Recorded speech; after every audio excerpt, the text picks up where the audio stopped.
Vice Chancellor of Amity University, Rajasthan, Jaipur.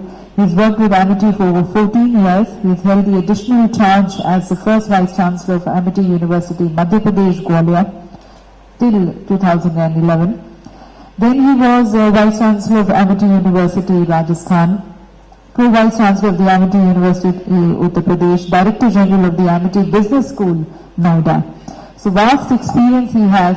He has seen in these various universities, and we're sure that as you move from one university to another, he must have felt the difference also in terms of course, forget about the campus, but yes, in terms of the curriculum or in terms of the faculty especially.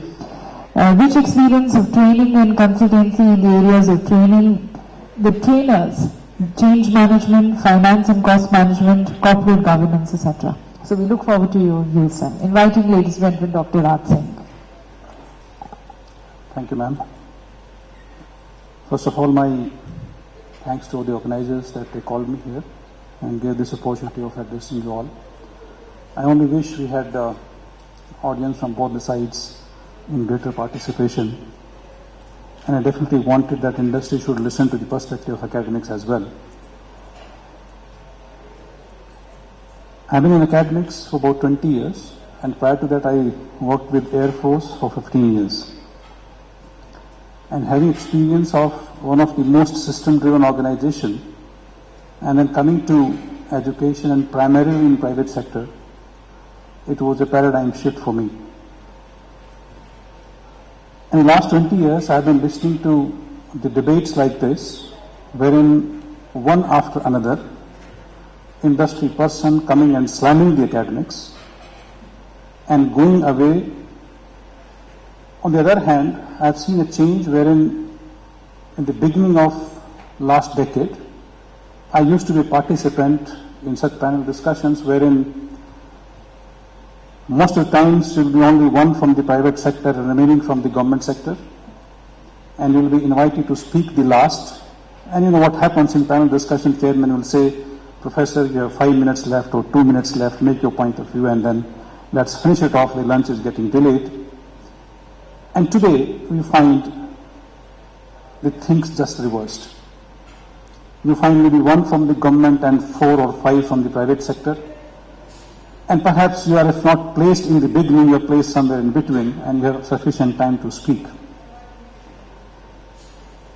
In these 20 years, I have been analyzing the education, particularly higher education, that what has happened to it. India was known as a center of excellence from the Nalanda and Patliputra days. We had centers of excellence the entire world used to look forward to.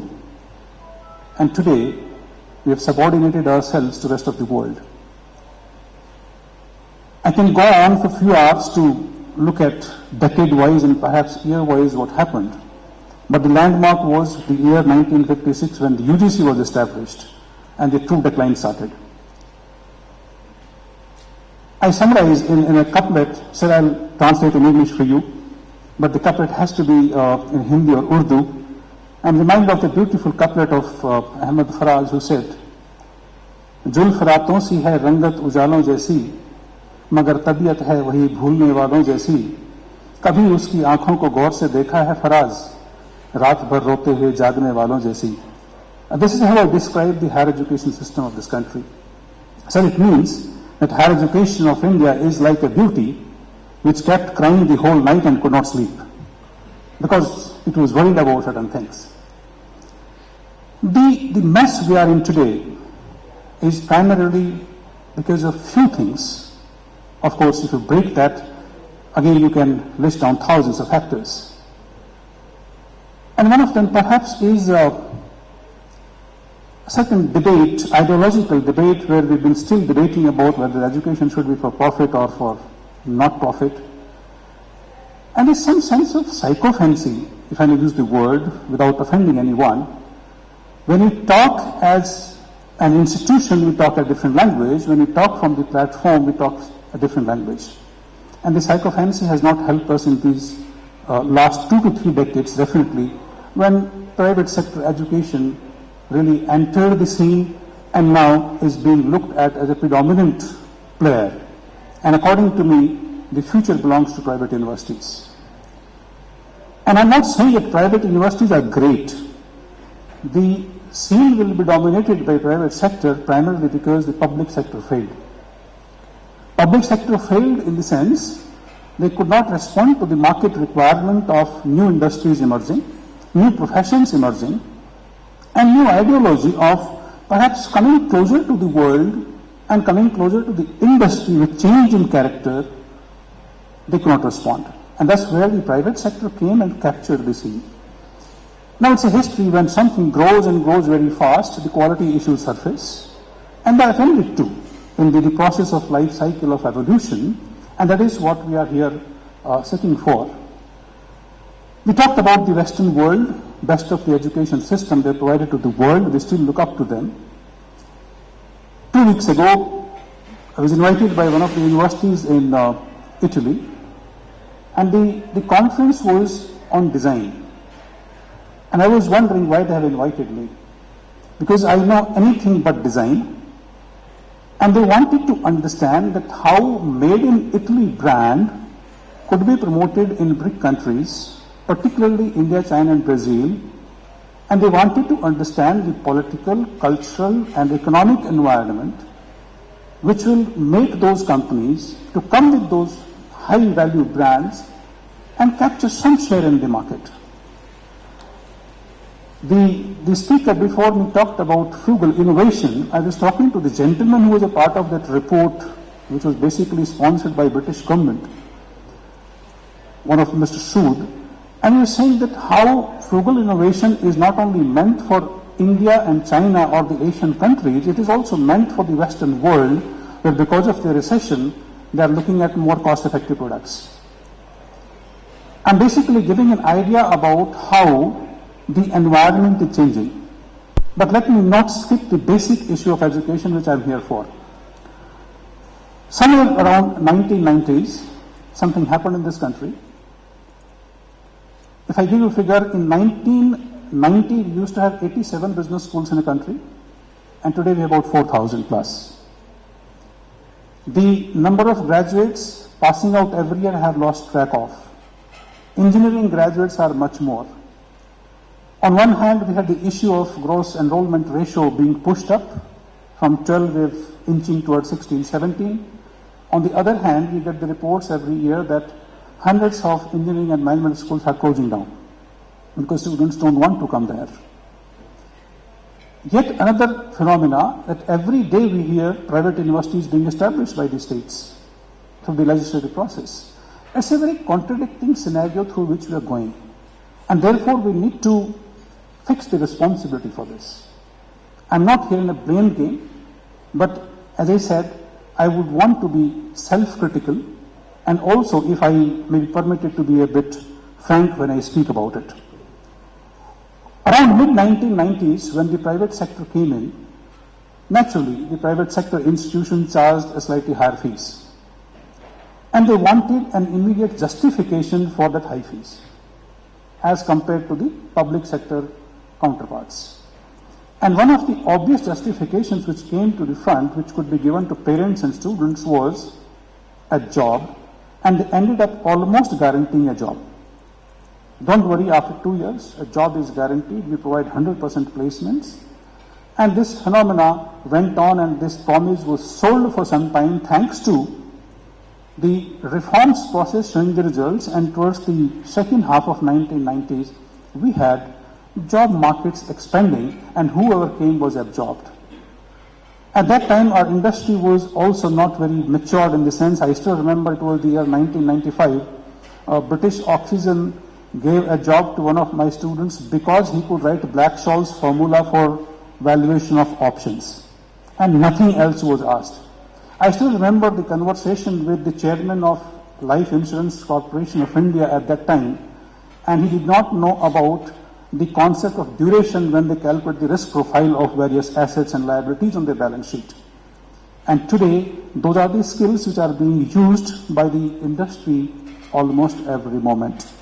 So we had institutions that time which provided those kind of skills which were not available in industry, and they were captured, and they still are. Another reason which I mentioned, but I forgot to mention, was that along this journey of last 2 decades, one more thing has happened.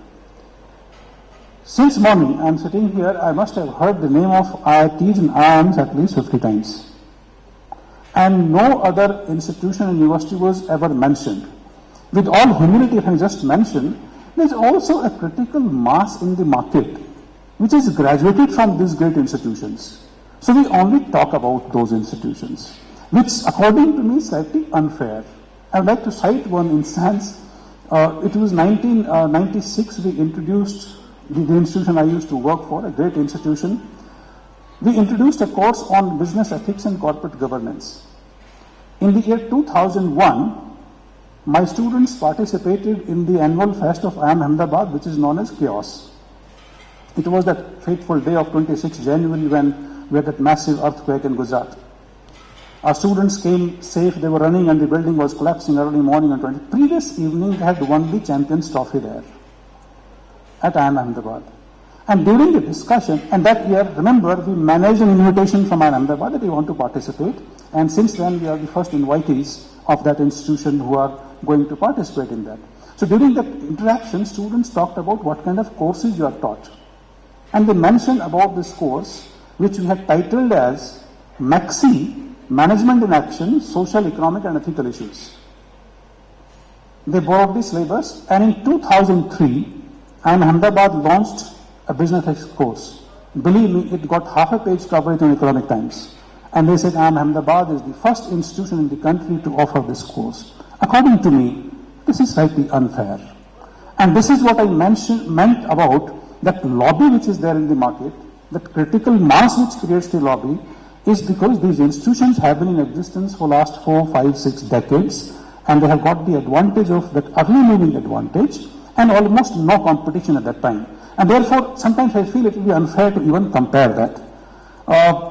IITs, of course, not to offend anybody, if you look at the infrastructure of IITs or the campuses of IITs, if you look at 400 acres of land and catering to only 4,000 students, according to me, is unfair. Whereas a private university with about 20 acres can cater to about 6,000 students, according to me, that's optimal use of resources, costly resources of the country. In one of these conferences like this, I even proposed where Mr. Kapil Sibal was there, the time has come where the public sector universities to start selling part of their campuses to mobilize funds, give it to other partners to run the campuses there or the programs there. It has happened in school education in the state of Rajasthan. Why can't it happen in higher education? Because today the government is struggling to really mobilize the resources. Now coming back to the region, when they promised this job, and jobs happened for 3, 4, 5 years. Come last decade, beginning, 2000, 2001, 2002, I interacted with the industry. I said, well, what do you want in the students? They said, well, the last 5 years our requirement was different. Now what we want, can you teach them the basics? Rest we will train them on the job. And the academia responded to that. Come around 2005, 2006, prior to the economic recession hit the globe, again the stance changed. They said, what we want, people who can work right from the word go. No basics, please. We want street smart people. Because we had given a promise of the job, we again switched over. The worst thing which happened, I don't know if the people from industry, I have appealed to them with folded hands. I've been suffering it year after year, and I don't know how to really overcome this problem. An MBA student is offered a job when he's third semester. And they say join immediately. A student who joins when he just entered the third semester, it suits everyone. It suits the students because they don't want to attend the boring classes. It suits the industry because they're getting a cheap manpower. In any case, it's not job for MBA, it's job for a graduate, which they don't tell. And they use it till 31st March because they have to meet the targets. It suits the parents of the student because it becomes a talking point in social circles that my son or my daughter got placed before completion of the course, so he's a very intelligent boy or intelligent girl. And in the process, the only one casualty is academics. And believe me, 80% cases, those students are never able to complete their degree program. They fail because they don't fulfill the requirement. Yet another recent phenomena, we have a mushrooming growth in the market of trainers in soft skills. All the news readers of Doordarshan, who have now retired, have become soft skill trainers. Many senior colleagues from industry who have been in HR have become soft skill trainers. In many cases, they have opened an outfit in the name of the spouse to start training in soft skills. Very unfortunate scenario we're going through for last 10 years, and I'm blaming my academic colleagues in this because we have permitted this to happen. India will be the only country where a young HR manager comes and says to the Vice Chancellor, "Sir, will teach your students how to speak good English. Sir, will develop in them soft skills." And I hear, without naming, let me give an actual case study. I approached a company to come for campus recruitment, and they said, "Well, Professor, these days students lack in soft skills. Their expectations are there and the skill set is here. So therefore, this time we have decided we will go to only this number of institutions." I said, "Okay." So when I was about to walk off from his office, he says, "But I can suggest you a solution." I said, "Sir, what is the solution?" "I'll suggest you a very good soft skill trainer. Give him 1 month for training your final year students, and after that we can look at it." So he gave me the number of a person who is none other than his wife. We called them for training for 1 month, English, went away, billed us a huge amount, and the gentleman came for campus recruitment, billed us for travel, and also charged from the company. My request that we need to come out of this vicious circle.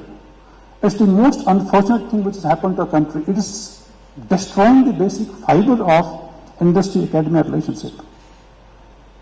Now, I'm not saying that academia are all intact and they're not to be blamed. In fact, the larger share of blame goes to academia, I included in this. In this race to getting a job or getting the employment, we forgot about employability. We never focused on this. And the second thing, sounding good on the platforms like this, we always kept on saying that academia doesn't have to be for profits. Sir, answering your question, profitability and excellence, I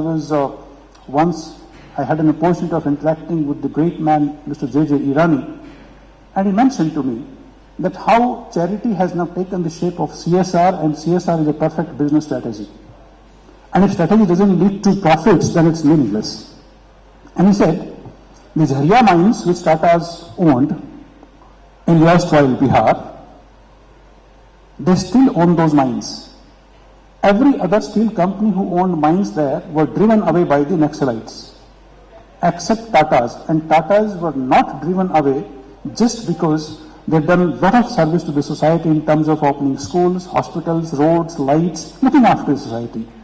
And they said it was Jharia mines which made Tata Steel to be the lowest cost producer in the world, and nothing else. He said we would have never imagined that some kind of CSR done in 1950s and 60s would pay results in around 1990s or maybe even later.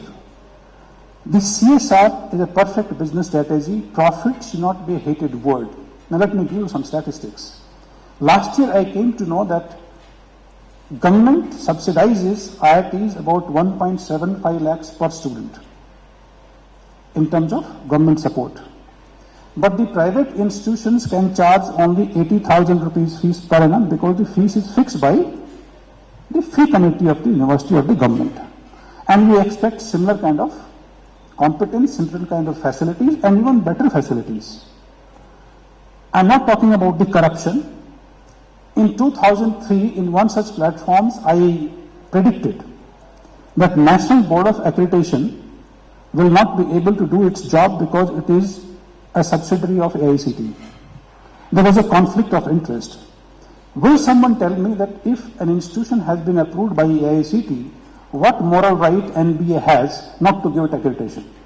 There was a conflict of interest. And within 1 year flat, NBA became a defunct organization. And today, even AICTE is almost a defunct organization. They have been taken away from the university departments in 1999 by Supreme Court. And last week, you must have seen that even university affiliated MBA and MC do not require AICTE approval. It had to meet this fate. So therefore, the regulatory bodies also failed in perhaps discharging the responsibility for which they were established. Instead of regulators, they became licensing authorities. Instead of ensuring help to the institution, they perhaps had a different agenda. I want to ask the House here, if an institution has been closed down in the last 2 years, 300 plus engineering college and 200 plus management colleges have shut their shops. Who is responsible for this? The ICT, UGC, Government of India, the state government. And if they are responsible, why couldn't they revive them? It's the institution per se, the leadership of the institution per se, which is responsible for the financial viability of the institution and nobody else. And therefore, if excellence has to be achieved, how can we hold these regulatory bodies responsible for that? It is we ourselves have to be responsible for this. And that brings me to the core issue. All of us have forgotten or deliberately ignored the teaching learning process. We just do not focus on that. I remember I had one of the directors of one of my institutions about 7-8 years ago, and I asked, when we were developing the curriculum, I said, let us develop every curriculum with objectives outlined for each subject. And this professor had worked with AICT, UGC, IIT Roorkee, head of the department, for 30 years. He said, how can you write objective for each course? I have never seen in 40 years of my career. I said, no problem, Professor, let's see it in for the 41st year. But it has to be written. How can you bring in excellence if you do not know why you are teaching a course? You do not know the objectives. And if you do not write the objectives, you do not know the learning outcomes. If you do not know the learning outcomes, how can you design the pedagogy, how can you design the evaluation method, and how can you judge what the student has achieved? So if my industry friends have given me this is what we want in the student, I do not list them down at the learning outcomes. I do not have a mechanism in place to teach those inputs and then test them at the end of the program and say, certify that these kind of skills and outcomes have been met. This is where we have totally failed. I'll appeal to all the people from academic fraternity to become academically honest. I'll appeal to all of them to start teaching, to start training the students, which we have not been doing. And that is what I meant by being self-critical. In the name of academic autonomy, we've been doing only wrong things. I sometimes draw parallel from my previous organization, Indian Air Force, where we could do everything in the name of flight safety. You can beat somebody, you can murder somebody, you can bribe somebody and say it was required in the interest of flight safety. And that's what has been happening in a country in the name of academic autonomy. This ideology has to change. And I'm happy to note that the generation which ruled the higher education, the generation which perhaps started their career in 1950s and 60s and became policy makers of yesteryears, are now giving way to the new generation. And that's the need of the hour. I also perhaps give this to the pressure from industry when they declared that only 12% students are employable, which I don't agree to. Even the previous speaker strongly agreed.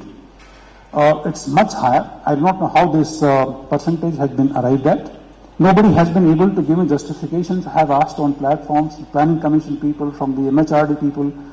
They just read somewhere, some study has been carried out, which perhaps has also other interests. But anyway, we take it because it's a research-based kind of output. But certainly the scenario is not that bad. So I'm an optimistic person. We are not that bad as a country. Our education system is not that bad as a country. It's perhaps 12% are employed from the so-called leading institutions that can't be representative of the entire population. So what happens is that the need today is to develop teaching learning process. And again, let me give an example because I do not talk unless I have implemented. And also, if I may just mention, which Madam did not mention, I am not a product of higher education full-time based. I do not belong to any IITs or IIMs or FMS or Jawaharlal Nehru University for that matter. I have been a product of distance learning. I never got an opportunity to go to a full-time campus to study. And I'm saying, what I'm saying is a lot of conviction because I have implemented it. In my current university, we implemented for the first time transdisciplinary learning. It was very difficult logistically to first conceptualize, convince my colleagues, put it on paper and then implement. The operational issues was much more difficult than perhaps putting the concept on paper. So what we did for last 1 year, we have done it successfully. Results are absolutely fabulous. We started this through a project. We call them transdisciplinary projects, where we put students for a project in one classroom from different programs, from different schools. So there's one time in the university of 2 hours where only these classes will be held and rooms are earmarked. One day I walked into one such class where I had students from civil engineering, architecture, design, management, and within engineering we had, of course, mechanical and electronics engineering as well. The design student comes up with a sheet of paper and says, I've designed this building, an oval-shaped building. The architecture student said, well, this building is not stable. So he held the paper straight. He said, no, it not look stable. The mechanical engineering student said, sir, I'm looking at the changing surface of the building and I'm thinking of how can I have the best reflection of sun rays to generate solar energy. The electronic engineering student said, I'm already thinking of mini smart grids to distribute this power generated through solar energy. The civil engineer was thinking of the structural issues. The management student was thinking of the cost-benefit analysis, and what they came out with was a green building, a concept which is sold to one of the university for 2 lakh rupees at the end of the semester. Another project, they've taken on to themselves to come up with the revival plan for Sultanpur Bird Sanctuary, which is close to our campus, and they study various aspects, students being from different disciplines. The report is almost ready. We are planning to send it to the Haryana Tourism or the Haryana government free of cost. My objective is achieved. Following we achieved through these kind of projects. One of the biggest weaknesses of Indian system is that we do not have any research component at undergraduate level. When I have to learn about somebody else's discipline, I undertake research. 2, I automatically develop a team spirit. 3, I develop in them the so-called soft skills and the communication skills. And 4th thing, thanks to the social media and the internet, students have somewhere lost the reading habits. I develop them in reading habits. And 5, I develop them integrative skills. One of the greatest weakness of our output is that if I know finance, I know only finance. If I know HR, I know only HR, I can't see financial aspects of this. Unless we integrate the knowledge, and unless I see what science and technology advancement does to mankind, what kind of social implications it has, I can't be a wholesome personality. Unless I teach my students that today in the world we have only 1.5 lakh people above the age of 100, and by 2050 they will become 2.2 millions, and how will you support that aging society as a professional? I'm not training them. I'm not training that I don't tell them that today's youngest nation called India, where more than 60% population is below the age of 30, will become an aged nation by the year 2050. A young nation becomes an old nation. The aging society has different kind of implications than a young nation like us. Are we preparing our students to support that society? My answer is no. And therefore all of us as people who belong to academia need to devise methodologies which will train our students for that world, which will make our students generators of employment rather than only looking for a 5,000 rupee job. And I have strong conviction because I have achieved fantastic results through these things. You mentioned about hub concept, fascinating. My compliments to you.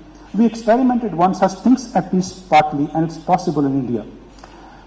In Rajasthan, we approached RICO, which is Industrial Development Corporation there, and we started establishment of a software technology park adjacent to our university, which will be manned by our faculty members and students, where the investment will come from the government, and government will take projects and will deliver those projects.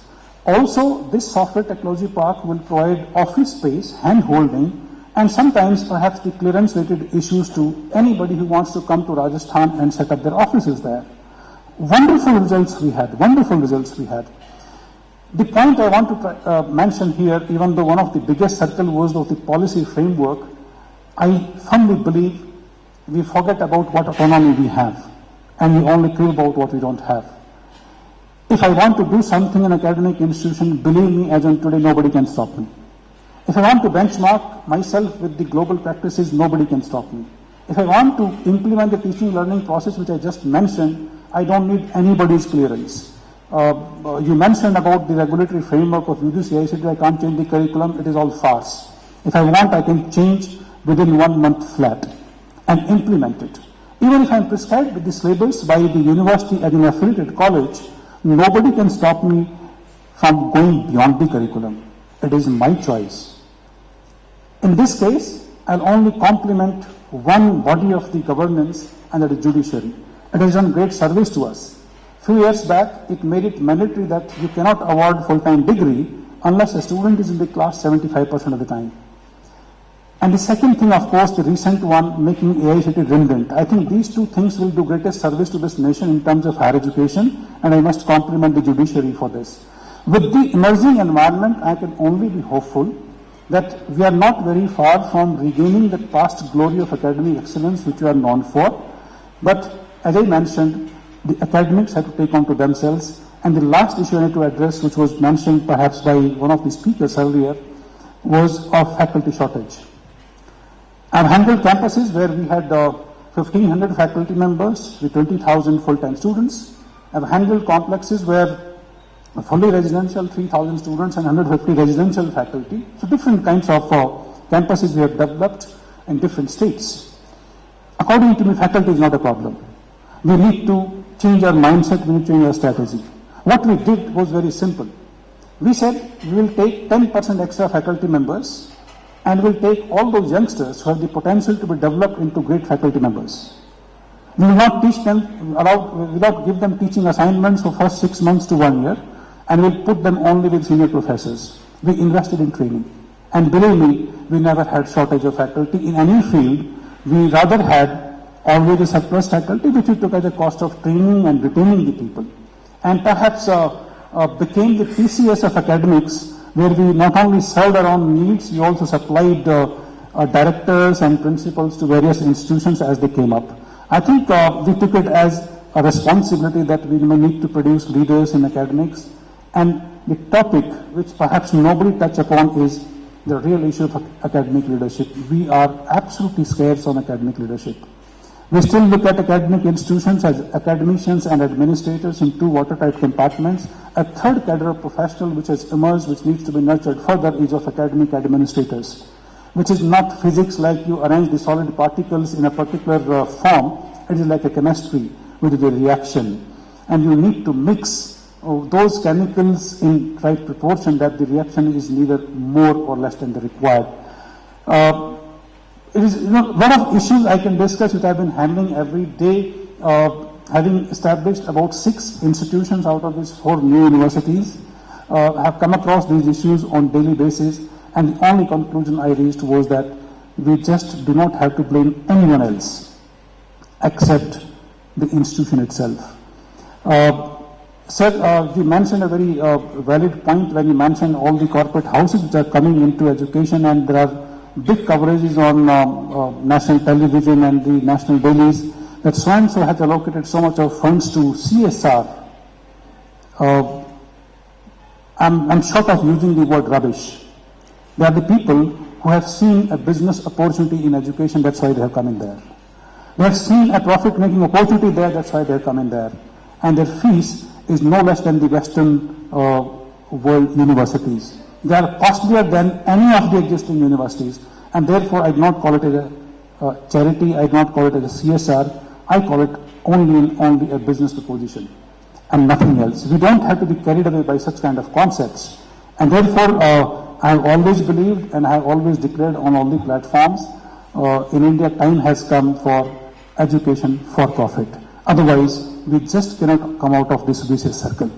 We will continue to be mediocres, which we do not want to. And therefore, we need to find solutions to this. I think the thinking at the government level is also changing. Recently, an institution has been permitted to a profit-making company, a first of its kind. It happened in South about a month ago. So the thinking process is changing. Unless you have money, you cannot establish institutions. Now, a person, I'll just take 2 minutes to drive my point home. It's very important. Mr. Kapil Sibal once mentioned that setting up a school in a rural area, what does it cost? Somebody said, sir, how much it costs? Is it 50 lakh of rupees?